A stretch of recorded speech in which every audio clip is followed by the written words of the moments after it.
Class 9 आज हम English में आज हम 4 चैप्टर पढ़ेंगे। आपने उस दिन 3rd चैप्टर पढ़ा था। चैप्टर नंबर 4 ए ट्रूली ब्यूटीफुल माइंड। ये आपका चैप्टर है ए ट्रूली ब्यूटीफुल माइंड, पार्ट 1 होगा इसका। आज आप para 1 2 3 4 5 6 para 7 para 8 9 para double है, छोटे छोटे पैराग्राफ है, इसलिए मैंने डबल कर दिया। आपको ये हार्ड वर्क है, आपके बीच में इंग्लिश में लिखना है अपनी नोटबुक में। देखिए truly beautiful mind.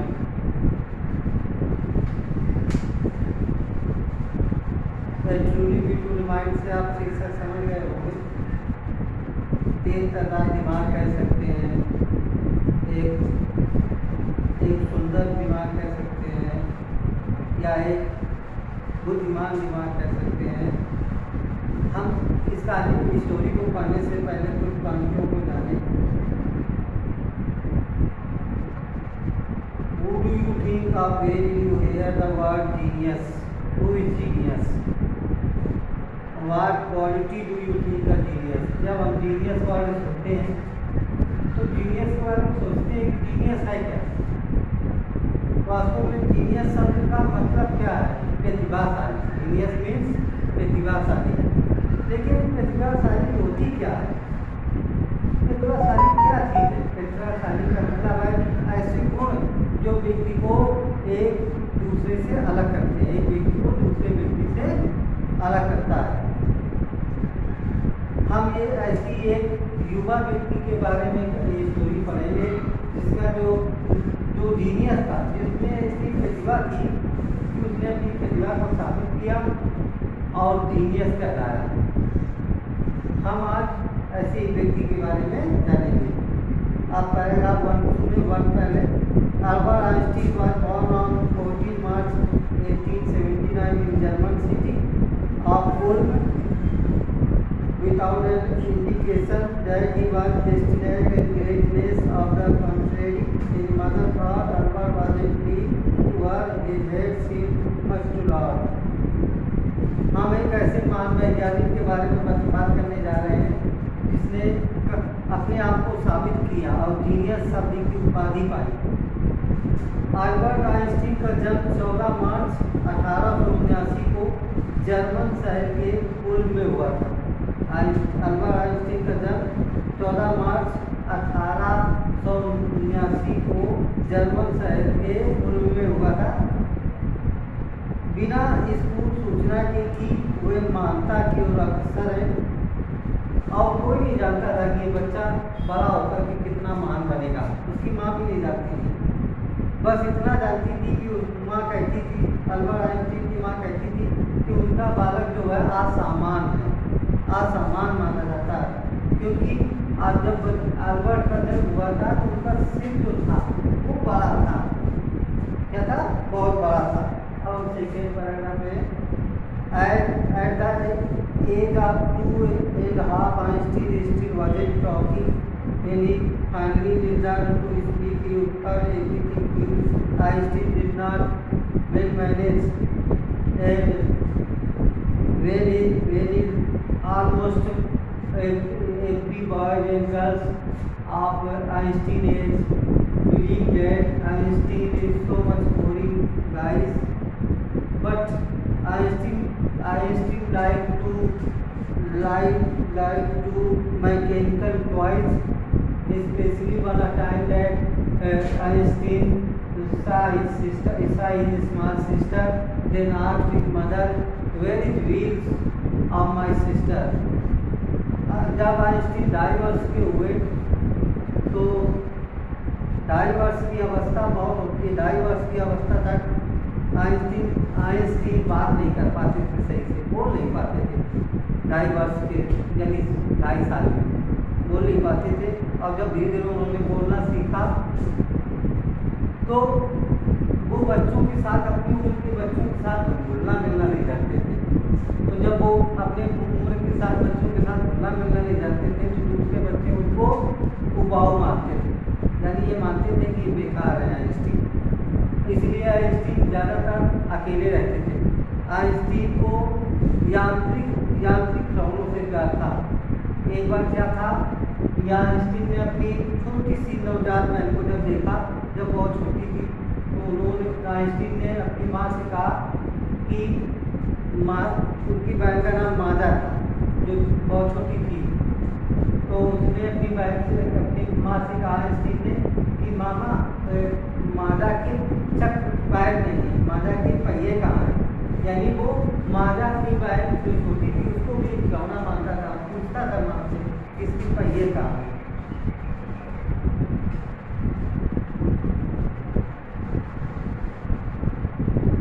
Auto Newberg एक कहानी है। Auto Newberg historian of the excise mathematics told the story about boy Einstein. Auto Newberg ने जो एक बहुत बड़े इतिहासकार थे, उन्होंने आइंस्टीन के विषय में एक कहानी बताई है, जो कहानी पौराणिक कथा की जैसी है, जो पूर्णतः विश्वसनीय लगती है आइंस्टीन के बारे में। वह बहुत समय के बाद जब आइंस्टीन बोलना सीखे तो उनके जो माता पिता थे वो चिंतित रहते थे कि उसका बेटा बोलता नहीं, उनका बेटा बोलता नहीं, खामोशी नहीं छोड़ता। तो उन्होंने आइंस्टीन को गर्म गर्म वो सूप पिलाते हैं माँ बाप। माता पिता ज़्यादातर उससे पूछते, बातें करते, व्यवस्थित करने का प्रयास करते। आप पैराग्राफ नंबर 3 पहुँचते हैं। A headmaster once told his father that if you want to manage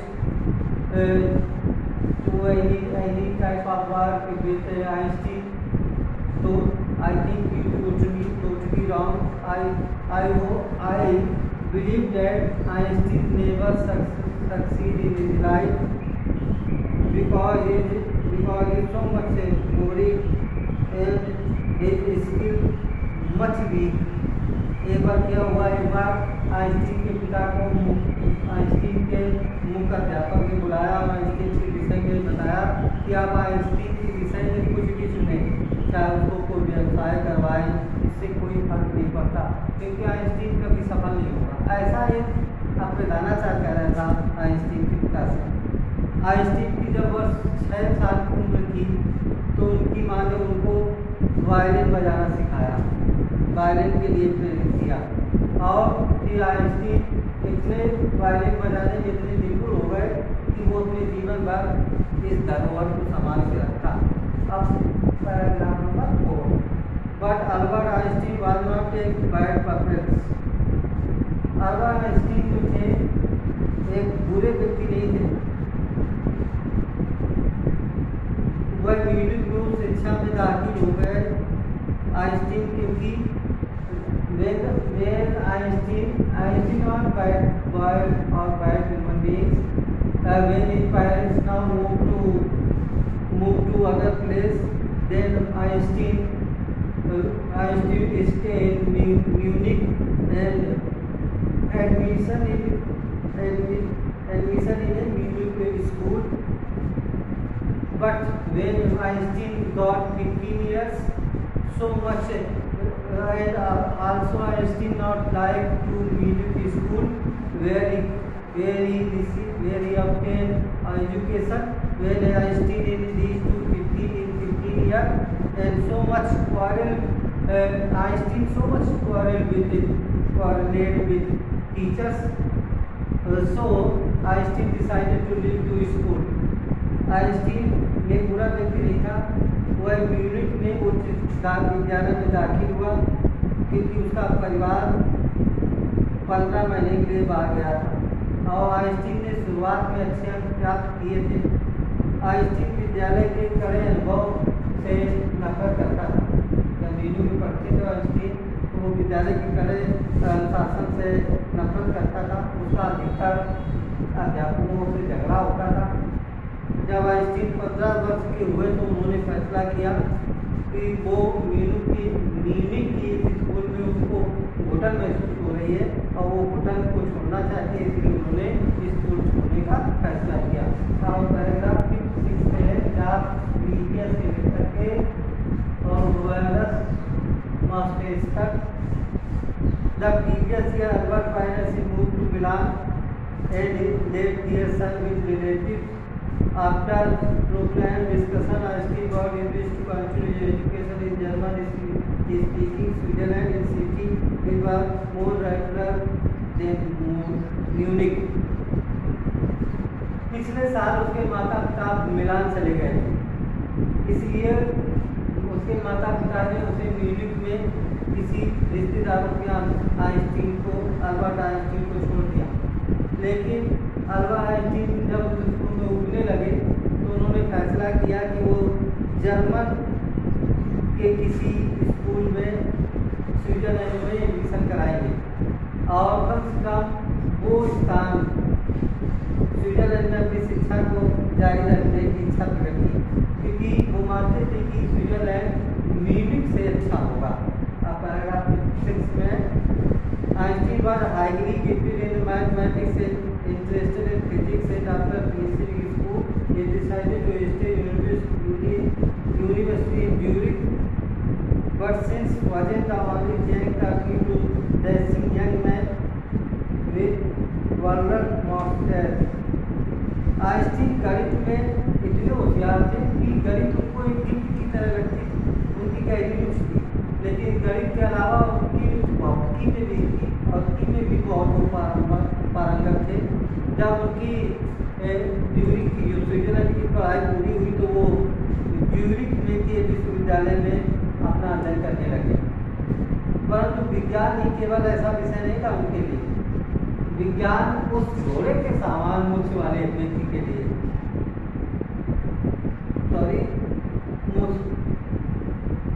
विज्ञान ही केवल आइंस्टीन अल्बर्ट आइंस्टीन के लिए खास सब्जेक्ट नहीं था, या उस समुद्री मूछों के जैसे आइंस्टीन अल्बर्ट के लिए विज्ञान ही एक ऐसा विषय नहीं था, बल्कि वो सारे विषयों पर ध्यान देते थे। अब पैराग्राफ नंबर 7 की आंसर से He also felt a special interest in fellow student Mileva Marik, whom he found to be a clever creature. She youngster had come to Switzerland because the University Zurich was one of the few in the Europe where man could get degree. जब Albert Einstein Zurich पहुंचे विश्वविद्यालय में तो उनकी एक ऐसे व्यक्ति से, एक ऐसे इंसान से मुलाकात हुई जिसका नाम था मिलेवा मैरिक, जो उन बुद्धिजीवियों में से एक थी। मिलेवा मैरिक जिसे विशेष कुछ का अनुभव होता था, विशेष कुछ का अनुभव हुआ अल्बर्ट को। अब वो ज्यूरिख से डिग्री लेने आई थी, क्योंकि उन दिनों ज्यूरिख की विश्वविद्यालय में औरतों के लिए डिग्री मिलना आसान था। आइंस्टीन अपने मित्र लड़की उस मिलेवा मैरिक से उनकी मित्रता हुई, और जो मिलेवा मैरिक सोचती थी कि कला, संगीत, साहित्य वो पसंद ना करने वालों के विरुद्ध रहती थी, पसंद ना करने वालों के विरुद्ध थी मिलेवा मैरिक, ऐसा ही अल्बर्ट आइंस्टीन मानते थे। After when some of time pass with Mileva Maric and Albert Einstein, so much talk to each other and both are falling in love. जब मिलेवा मैरिक और अल्बर्ट आइंस्टीन की बीच बातें हुई तो समय जब पास हुआ तो उनमें दोनों में आपस में प्यार हो गया, मिलेवा मैरिक और अल्बर्ट आइंस्टीन। अल्बर्ट आइंस्टीन ने अपने प्यार के विषय में विज्ञान को परिभाषित कर, अपने प्यार को विज्ञान के रूप में परिभाषित किया। क्या बोला था उन्होंने कि बड़ी कोमलता से अपने रिश्ते के बारे में बताया था।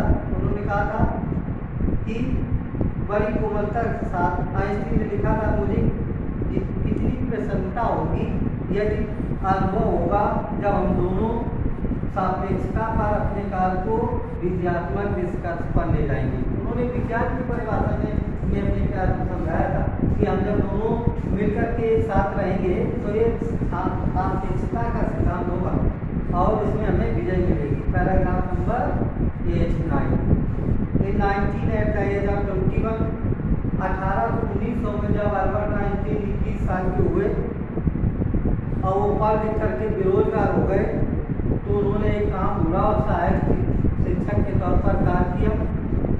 और 1902 में उनको एक तकनीकी नौकरी मिली जो कि पेटेंट कार्यालय में थी, जहाँ पर आविष्कारों की उनको जांच करनी थी, दूसरे के आविष्कारों की उनको जांच करनी थी। वो एक बार जब अपनी मेज पर बैठे थे तो मेज की दराज को भी उन्होंने भौतिक प्रकार से परिभाषित किया था। इतना जीनियस व्यक्ति था। उन्होंने मेज की दराज को देखा तो उन्होंने क्या कहा, मेज की दराज को भी भौतिक के रूप में लिया। उन्होंने माना कि ये सैद्धांतिक भौतिक वीरों का पुकारा मेज की यानी टेबल की दराज। 9th paragraph, one of the famous papers of 1905 में आइंस्टीन की सापेक्षता के सिद्धांत प्रकाशित हुए। Most of experiment published in 1905 of Einstein theory of relativity से सापेक्षता के सिद्धांत प्रकाशित हुए, जिसके अनुसार समय और दूरी स्वतंत्र नहीं है। वो मानते थे उनके सापेक्षता सिद्धांत के अनुसार कि समय और दूरी यानी स्वतंत्र नहीं है। उन्होंने एग्जाम्पल से बताया था, when two different clouds move on in different direction that never show a perfect time। वो मानते थे वास्तव में दो विशुद्ध घड़ियाँ एक जैसा समय नहीं बनाएंगी यदि दोनों एक यात्रा के बाद एक दूसरे के पास ठीक सापेक्ष करती हुई नहीं आएंगी। यानी जब दो विशुद्ध घड़ियाँ आपस में चलती हो, अंत में वो चाहे सिर्फ विशुद्ध चले, लेकिन साथ आने के समय एक हो जानी चाहिए। इससे संसार का सबसे प्रसिद्ध सूत्र निकला, जो यह था कि द्रव्यमान व ऊर्जा के संबंध को व्यक्त करना। उन्हीं के सापेक्षता के सिद्धांत पर द्रव्यमान और ऊर्जा के संबंध को प्रकाशित किया गया। उन्होंने एक एग्जाम्पल से अपने सिद्धांत के बारे में और बताया था, when you sit with a nice girl for 2 hours, it seems like 2 minutes. When you sit on a stove for 2 minutes, it seems like 2 hours. Einstein मानते थे अपनी सापेक्षता के सिद्धांत को और इस तरह से प्रकाशित किया कि यदि आप किसी अच्छी लड़की के साथ 2 घंटे बैठे हो तो वो आपको 2 मिनट लगेंगे, और यदि आप इस जलती हुई स्टोव के पास 2 मिनट बैठो तो वो आपको 2 मिनट 2 घंटे लगेंगे। ये सापेक्षता के सिद्धांत को परिभाषित करता है। अब ये आपका यहाँ तक आज रहेगा। आज आपने 9th पैराग्राफ पढ़ा और अच्छे से इसको मैनेज करेंगे। I hope you manage all these paragraphs very well, and also you retain the means of hard work in English. Thank you.